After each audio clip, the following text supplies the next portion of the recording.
अस्सलाम वालेकुम स्टूडेंट्स, कैसे हैं आप लोग। आई am Saeeda Kamna Nadeem, I am your biology teacher for class 9th। Today we are going to study the importance of biodiversity. Students, पिछले लेक्चर में हम लोगों ने इंट्रोडक्शन लिया था चैप्टर नंबर 3 का, यानी बायोडाइवर्सिटी का इंट्रोडक्शन हमने पढ़ा था। हमने ये देखा था कि बायोडाइवर्सिटी दो वर्ड से मिलकर बनी है, यानी बायोस और डाइवर्सिटी। बायोस का मतलब तो आप लोगों ने पहले चैप्टर में भी पढ़ा था। तो बायोस का क्या मतलब होता है? बायोस का मतलब होता है लाइफ। और डाइवर्सिटी का मतलब क्या है? डाइवर्सिटी का मतलब है variety with in species and among species.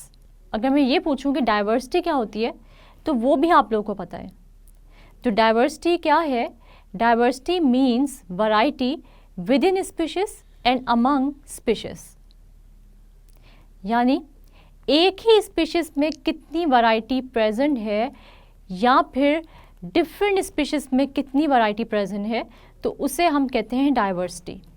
अगर मैं बायोडाइवर्सिटी की बात करूँ कि बायोडाइवर्सिटी हमने कैसे डिफाइन की थी, तो biodiversity is the measure of variety of species found in different ecosystems, यानी डिफरेंट इकोसिस्टम्स में कितनी वैरायटी ऑफ ऑर्गेनिजम्स या कितने variety of species of organisms पाए जाती हैं, तो उसको हम कहते हैं बायोडाइवर्सिटी।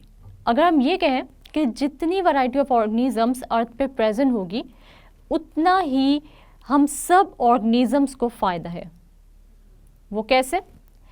कि अगर मैं सिर्फ ह्यूमन बींग्स की ही बात करूं, तो ह्यूमन बींग्स की फूड सप्लाई डिपेंड करती है वैरायटी ऑफ ऑर्गेनिजम्स पे। हम देखते हैं कि बहुत सारे वैरायटी ऑफ प्लांट्स और वैरायटी ऑफ एनिमल्स प्रेजेंट हैं जो कि हम एज फूड लेते हैं। तो टेक्नोलॉजी के बढ़ने के साथ साथ ह्यूमन बींग्स की इंफॉर्मेशन में भी इजाफा होता गया और हमें पता चला कि बहुत सारे एनिमल्स और बहुत सारे प्लांट्स ऐसे हैं जो कि हमें बहुत सारे फ़ायदे दे सकते हैं। इसका मतलब ये हुआ कि वैरायटी ऑफ ऑर्गेनिजम्स का होना किसी भी इकोसिस्टम में कितना ज़रूरी होता है। जितने वैरायटी ऑफ प्लांट्स होंगे उनको हम उतना ही यूटिलाइज कर सकते हैं डिफरेंट प्रोडक्ट्स बनाने के लिए या अपने खाने के तौर पे। पहले इंसान को इतने ज़्यादा फ्रूट्स का भी इल्म नहीं था, ना ही इतनी ज़्यादा वेजिटेबल्स का इल्म था कि जिसको हम इस्तेमाल कर सकते हैं अपने फूड के तौर पे।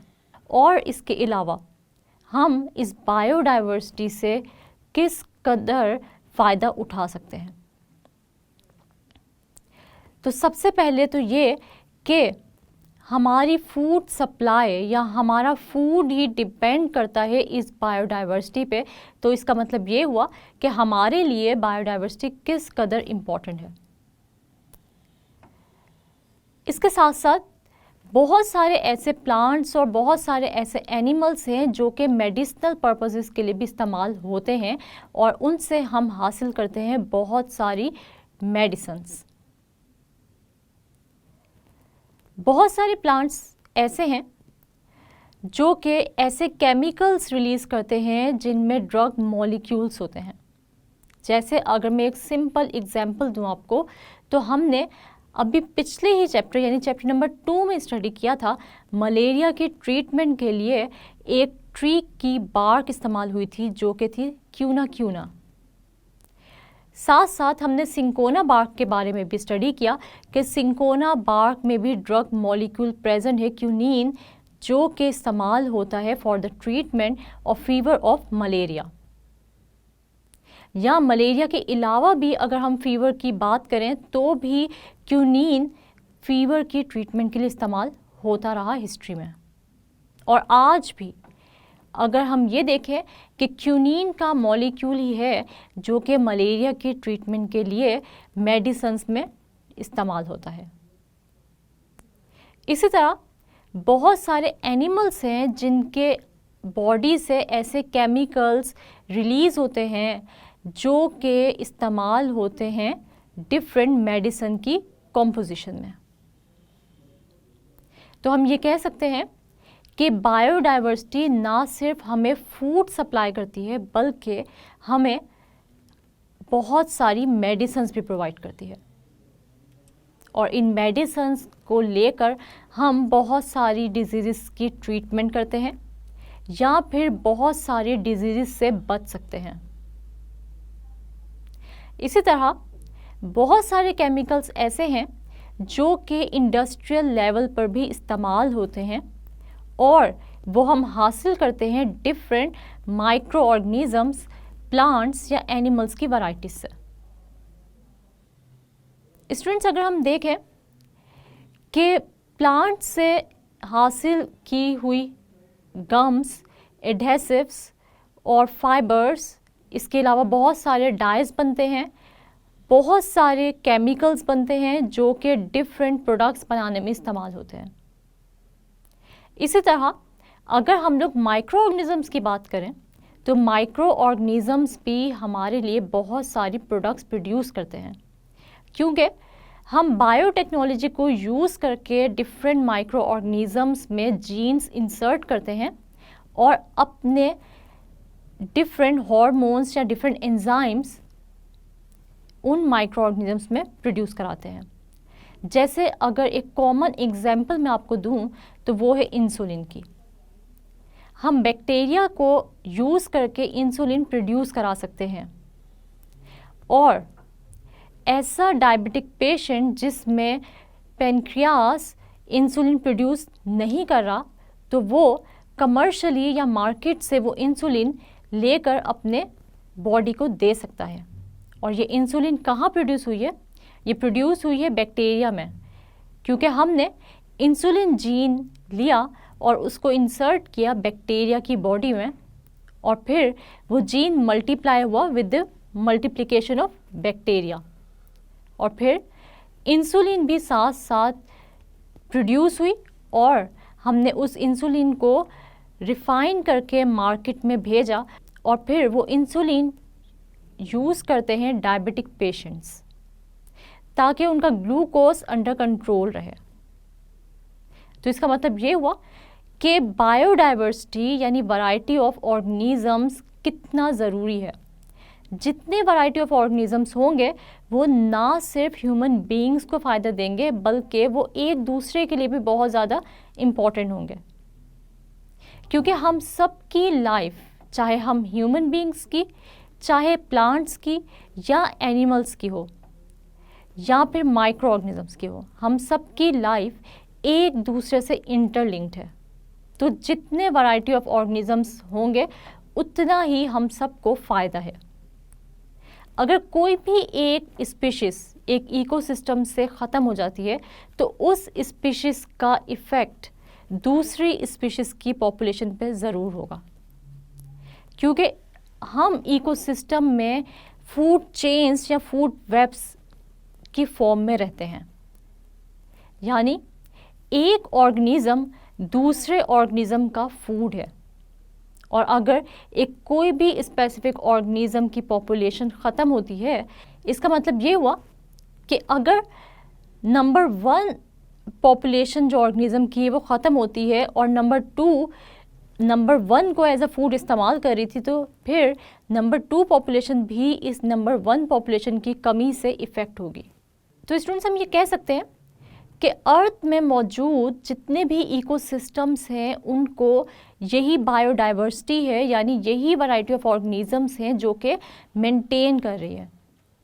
अगर किसी भी एक ऑर्गेनिज़म की पॉपुलेशन कम या ज़्यादा हो जाती है तो इसका मतलब ये हुआ कि ऑटोमेटिकली दूसरी पॉपुलेशंस भी जो ऑर्गेनिजम्स की होंगी वो भी इफ़ेक्ट होंगी। इसलिए कोई भी ऑर्गेनिज़म दूसरे ऑर्गेनिज़म पे डिपेंड करता है, और ये सब के सब स्पीशीज़ ऑफ ऑर्गेनिजम्स या वैरायटी ऑफ ऑर्गेनिजम्स एक दूसरे के साथ इंटरलिंक्ड है। अगर हम प्लांट्स की बात करें तो हम जितने प्लांट्स की वैरायटी को इंक्रीज़ करते जाएंगे उतना ही हमारे एनवायरनमेंट और हमारे इकोसिस्टम को फ़ायदा होगा। एक तो ये फ़ायदा होगा कि हम उन प्लांट्स को एज फूड एनिमल्स और ह्यूमन बींग्स इस्तेमाल कर सकते हैं, और दूसरा फ़ायदा ये होगा तो ये प्लांट्स हवा में मौजूद कार्बन डाइऑक्साइड को एब्जॉर्ब करेंगे और डिफरेंट पोल्यूटेंट्स या केमिकल्स को भी एब्जॉर्ब करेंगे और हवा से या हमारी एनवायरनमेंट से पोल्यूशन को कम कर देंगे। इसी तरह हम ये भी देखते हैं कि डिफरेंट टाइप्स ऑफ ऑर्गेनिजम्स, चाहे वो प्लांट्स हो, चाहे वो माइक्रो ऑर्गेनिजम्स हो, चाहे वो ह्यूमन बींग्स हो या एनिमल्स हो, वो कहीं ना कहीं फर्टिलिटी ऑफ सॉइल को अफेक्ट कर रहे हैं। कहीं पर हम फर्टिलिटी ऑफ सॉइल को इन्हांस करते हैं और कहीं पर हमारी ही एक्टिविटीज़ फर्टिलिटी ऑफ सॉइल को डिक्रीज़ करती हैं। जैसा कि अगर हम सॉइल में प्लास्टिक के फॉर्म में वेस्ट मटेरियल ऐड करेंगे तो आहिस्ता आहिस्ता सॉइल की फर्टिलिटी कम होती जाएगी। लेकिन अगर हम ऑर्गेनिक वेस्ट को सॉइल में ऐड करेंगे तो माइक्रो ऑर्गेनिजम्स उस ऑर्गेनिक वेस्ट को डिकम्पोज करेगा और वो ऑर्गेनिक वेस्ट कॉम्प्लेक्स मॉलिक्यूल्स से सिंपल मॉलिक्यूल्स में कन्वर्ट हो जाएगा। उस ऑर्गेनिक वेस्ट में मौजूद कॉम्प्लेक्स मॉलिक्यूल्स जैसे प्रोटीन्स, कार्बोहाइड्रेट्स और लिपिड्स अपने अपने यूनिट्स में टूट जाएंगे और ये न्यूट्रिएंट्स मिलेंगे सॉइल को और सॉइल की फर्टिलिटी हो जाएगी इंक्रीज, जिसकी वजह से प्लांट्स की ग्रोथ भी इन्हांस होगी। इसका मतलब ये हुआ कि यहाँ पर अगर हम देखें तो वैरायटी ऑफ ऑर्गेनिजम्स या बायोडाइवर्सिटी ऑफ ऑर्गेनिजम्स कितनी ज़्यादा इम्पॉर्टेंट है और हम सब की लाइफ एक दूसरे से कितनी ज़्यादा इंटरलिंक्ड है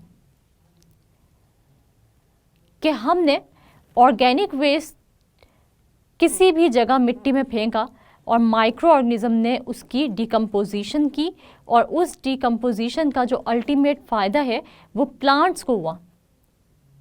लेकिन ये फ़ायदा सिर्फ प्लांट्स को नहीं होगा, जितनी ज़्यादा प्लांट्स की अच्छी ग्रोथ होगी उतना ही फ़ायदा हमें भी होगा और एनिमल्स को भी होगा, क्योंकि उन प्लांट्स से हमें हासिल करना है बहुत सारा फूड और साथ साथ हासिल करने हैं डिफरेंट केमिकल्स और मेडिसिन्स। तो इसका मतलब ये हुआ कि बायोडाइवर्सिटी हमारे लिए कितनी ज़्यादा इम्पॉर्टेंट है।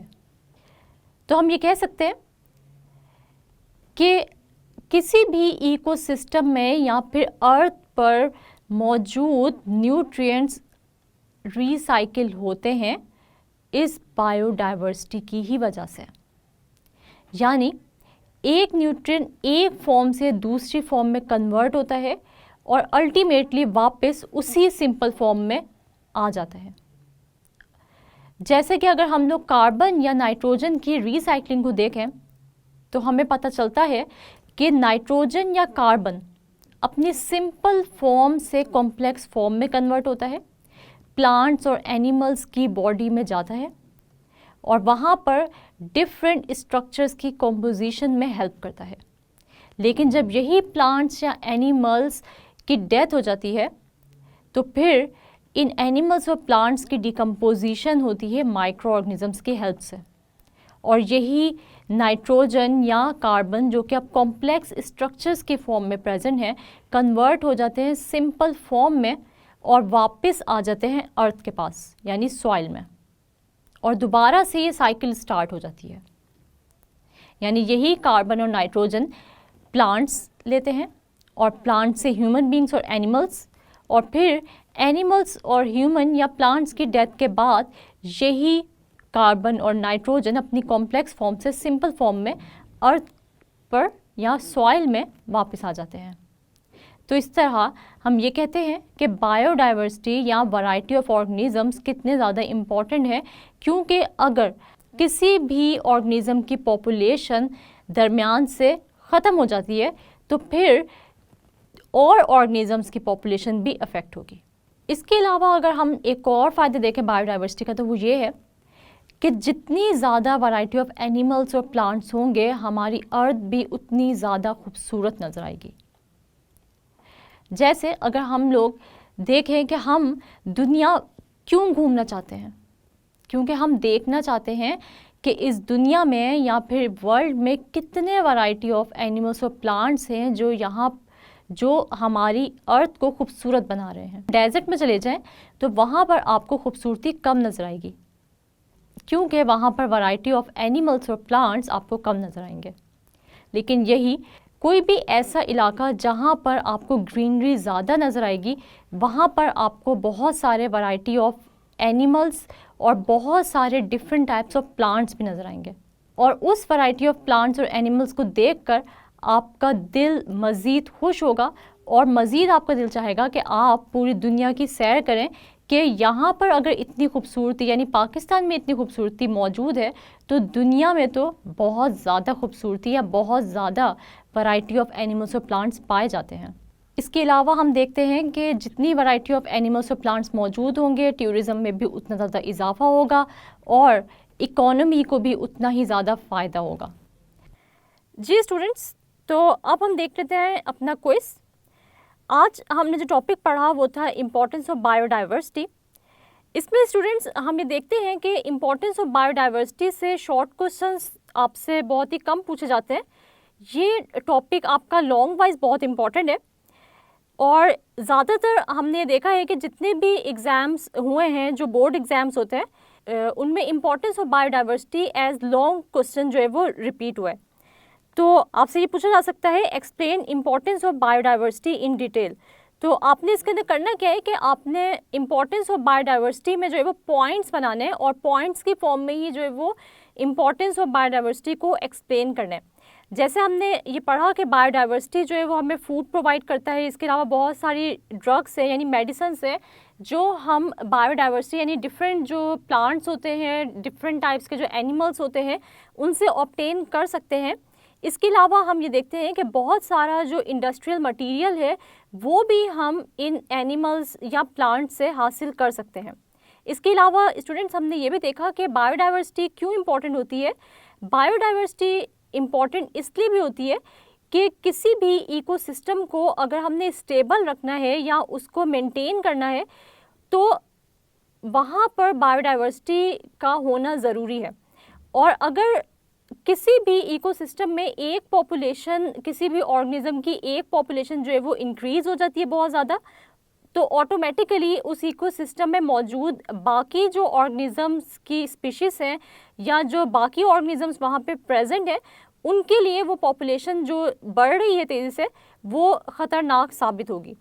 इसलिए हम ये देखते हैं कि बायोडाइवर्सिटी जो है ये बहुत ही मेन रोल प्ले करती है किसी भी इकोसिस्टम को मेंटेन करने में।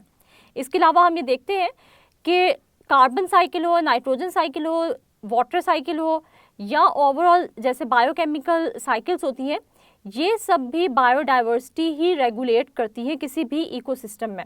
इसके अलावा स्टूडेंट्स हमने ये भी पढ़ा कि कहीं की भी जो सॉइल होती है वो फर्टाइल ही तब रहती है जब वहाँ पर जो है वो बहुत सारे एनिमल्स और वैरायटी ऑफ प्लांट्स मौजूद हो। अगर वहाँ पर कोई भी वैरायटी ऑफ एनिमल्स या प्लांट्स मौजूद नहीं होंगे तो आहिस्ता आहिस्ता हम ये देखेंगे कि वहाँ पर न्यूट्रिएंट्स जो है वो रिसाइकिल भी नहीं होंगे, और जब न्यूट्रिएंट्स रिसाइकिल नहीं होंगे तो आहिस्ता आहिस्ता सॉइल में मौजूद जो न्यूट्रिएंट्स है वो ख़त्म होते जाएंगे और अल्टीमेटली वहाँ की जो सॉइल होगी वो इनफर्टाइल हो जाएगी, जिसकी वजह से हम ये कह सकते हैं कि जो सॉइल है वो बंजर हो गई है और वहाँ पर हम मज़ीद जो है वो प्लांट्स को ग्रो नहीं करा सकेंगे। तो आपने जो है वो इम्पॉर्टेंस ऑफ बायोडाइवर्सिटी अगर आपको लॉन्ग में आते हैं तो आपने जो है वो क्या करना है कि मेन हेडिंग जो है वो इम्पॉर्टेंस ऑफ बायोडाइवर्सिटी की बनाकर फिर आपने एरोस लगाने हैं या फिर आप जो है वो नंबरिंग कर देंगे और इस क्वेश्चन को पॉइंट्स की फॉर्म में जो है वो अटेम्प्ट करेंगे। इस तरह आपका जो क्वेश्चन है वो बहुत ही प्रेजेंटेबल लगेगा। स्टूडेंट्स, आज हम लोग ने पढ़ी इम्पॉर्टेंस ऑफ बायोडाइवर्सिटी कि बायोडाइवर्सिटी हमारे लिए किस तरह इम्पॉर्टेंट है। बायोडाइवर्सिटी हमारे लिए इसलिए इम्पॉर्टेंट है कि बहुत सारी वैरायटी ऑफ एनिमल्स और प्लांट्स हम एज अ फूड यूज़ करते हैं। इसके अलावा बायोडाइवर्सिटी हमारे इकोसिस्टम को मेंटेन भी करती है। हमने ये भी पढ़ा कि बायोडाइवर्सिटी यानी वैरायटी ऑफ एनिमल्स और प्लांट्स या माइक्रो ऑर्गेनिजम्स अगर ना हो तो हमारे न्यूट्रिएंट्स इकोसिस्टम में या एनवायरनमेंट में रिसाइकिल नहीं हो सकते। इसी तरह बहुत सारी ऐसी मेडिसिन्स हैं जो हम प्लांट्स या फिर एनिमल्स या माइक्रो ऑर्गेनिज्म से हासिल करते हैं, और बहुत सारे केमिकल्स भी हैं जो हम हासिल करते हैं इन ऑर्गेनिज्म से। उम्मीद है आज के लेक्चर की आप लोग को अच्छे समझ आ गई होगी। अगले लेक्चर तक के लिए अपना बहुत सारा ख्याल रखिएगा और मुझे दुआओं में याद रखिएगा। तब तक के लिए अल्लाह हाफ़िज़।